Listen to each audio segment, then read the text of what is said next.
En lo más profundo de las entrañas de la psique humana, allí donde la conciencia roza las aguas oscuras del inconsciente, vive una nostalgia antigua, casi primitiva.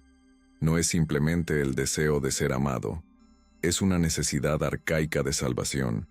Nacemos en un estado de indefensión absoluta, y esta experiencia primaria de dependencia deja una huella imborrable en toda nuestra vida posterior.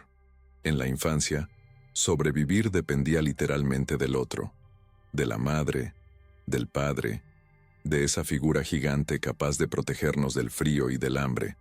Y aunque el cuerpo madura y la mente acumula conocimientos, dentro de cada uno de nosotros permanece ese niño eterno que se niega a creer que se ha quedado solo en el vasto universo. Creamos ilusiones grandiosas para no enfrentar este hecho. Esperamos.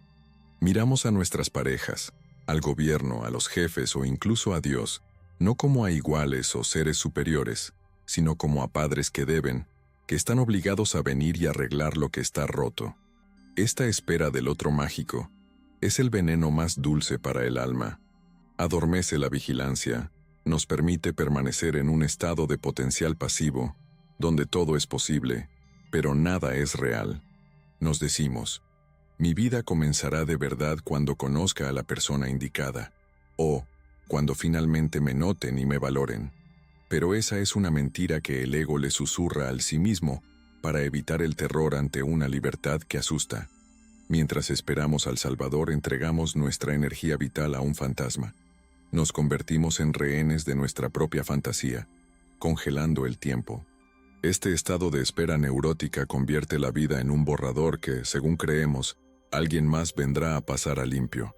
Pero la tinta se seca, las páginas se ponen amarillas y el Salvador no llega, porque no existe en el mundo exterior.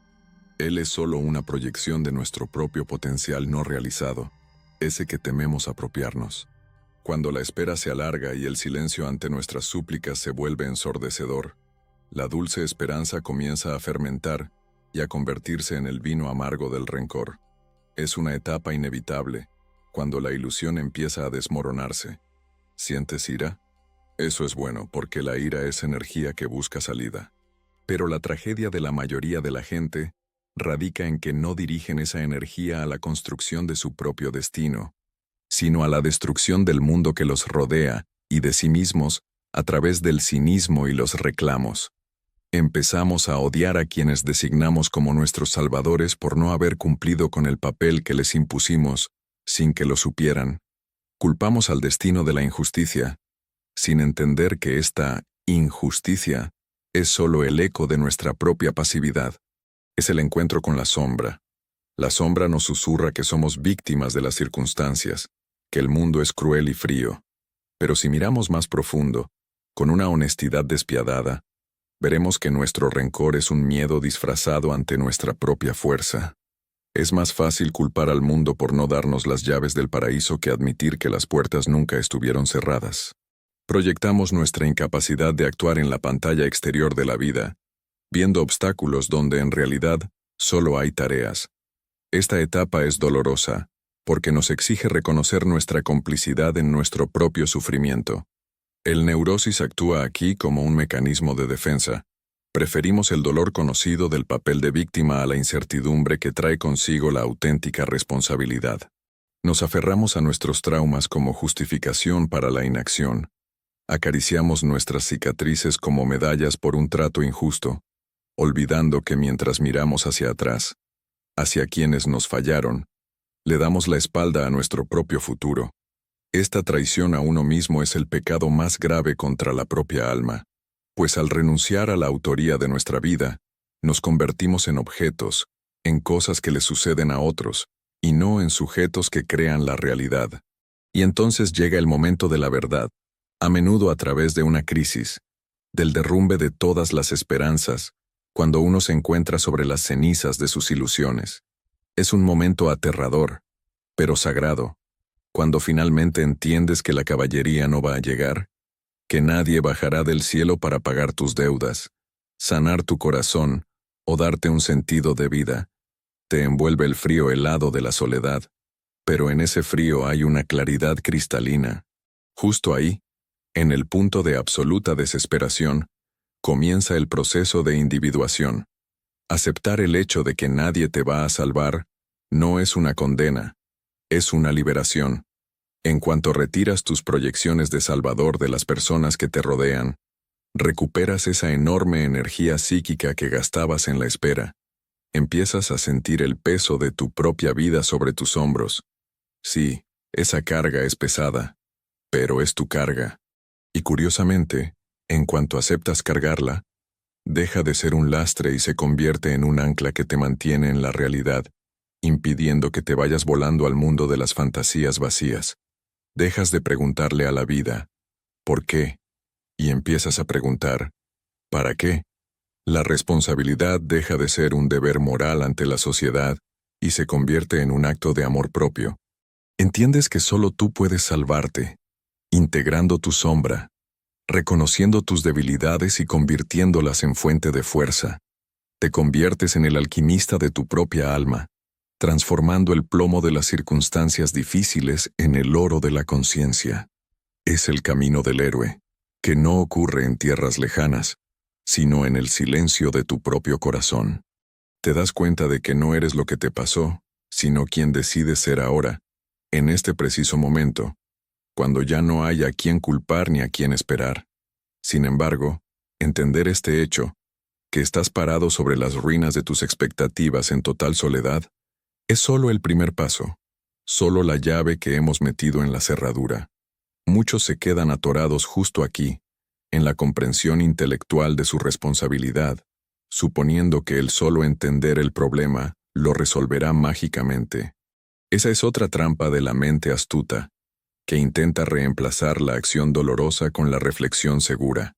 Puedes pasar años analizando tus traumas infantiles, puedes saberte de memoria por qué temes al éxito o a la intimidad, pero si no traduces ese conocimiento al lenguaje de los músculos, al lenguaje de la acción física y real, seguirás siendo el neurótico más listo del cuarto.